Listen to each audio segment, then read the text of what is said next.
So I was up late last night watching Keith Olberman on Countdown deliver a statement from the protesters participating in the Occupy Wall Street movement. And when it was over, my mother she came down and wanted to watch a movie with me about a woman who was being abused by her husband. And this woman was constantly pandering to her husband, to the man that kept her prisoner. She was absolutely convinced that his abusive behavior was her fault, and it was hers alone.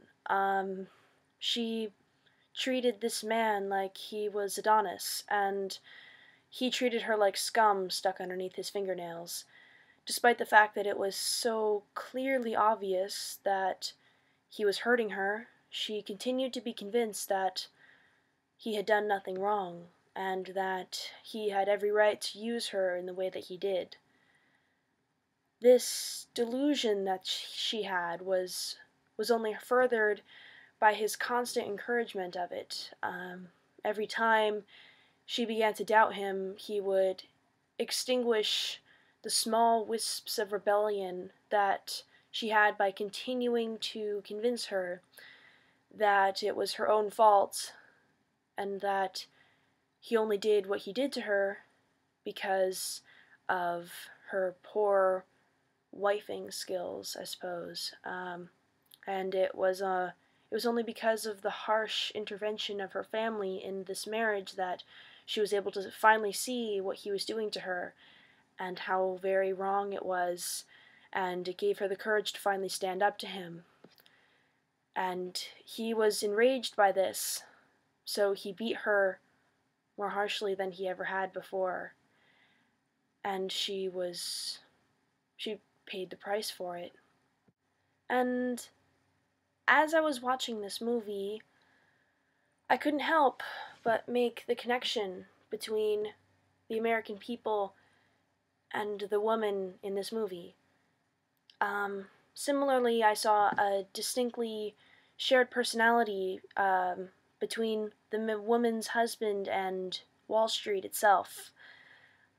I contemplated this for a while, and when I woke up the next day, I checked YouTube, I saw the Amazing Atheist's newest video called Hope, in which he makes almost identically the same connection. We, as the American people, are constantly at the hands of corporate greed, and we have been for far too long now. We have been poisoned by chemicals in toxic materials that we buy. We have been subjugated from our jobs and our homes, and many of our futures have been taken away. We have seen a decline in our economy and in our environmental resources. Our politicians have turned on us, and our government is powerless to stop it.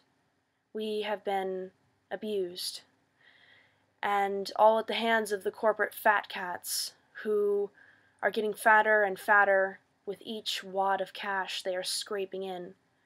And the only people who recognize this, the only people who dare to speak out in opposition, are the people who are being corralled and sprayed with chemicals by the police as we speak in the Wall Street protests. The police, who are supposed to be the army of the people and protectors of justice, are now the army whose dedication is solely on keeping the people silent. And then we have people like Herman Cain, who tell us that it's our fault that we do not have the jobs that we so desperately need as a people, that it is our fault that the fat cats are living like Scrooge McDuck, while the rest of us can barely feed our families. And yet somehow we believe him. Somehow we have convinced ourselves that it is our fault, or it's the liberals' fault, or it's Obama's fault, and that it's Wall Street who is truly being abused. It's time that we, as a society, had an intervention for ourselves, like the woman in the movie. It's time we took matters into our own hands, and we took democracy back. I am a 14-year-old girl. I'm supposed to inherit the world someday, along with the rest of my generation. And yet, I currently live in a world where the people believe it when they are told that the ones abusing them are the ones who are being abused, and that they should stand up for their abusers.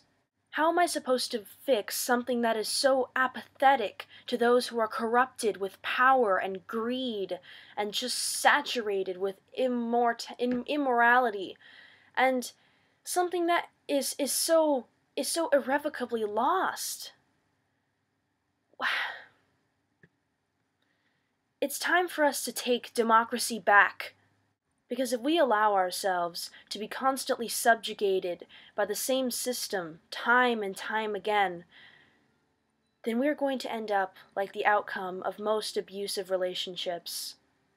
We're going to be broken, alone, injured, and left for dead. Embrace the truth and reject the delusion, everyone.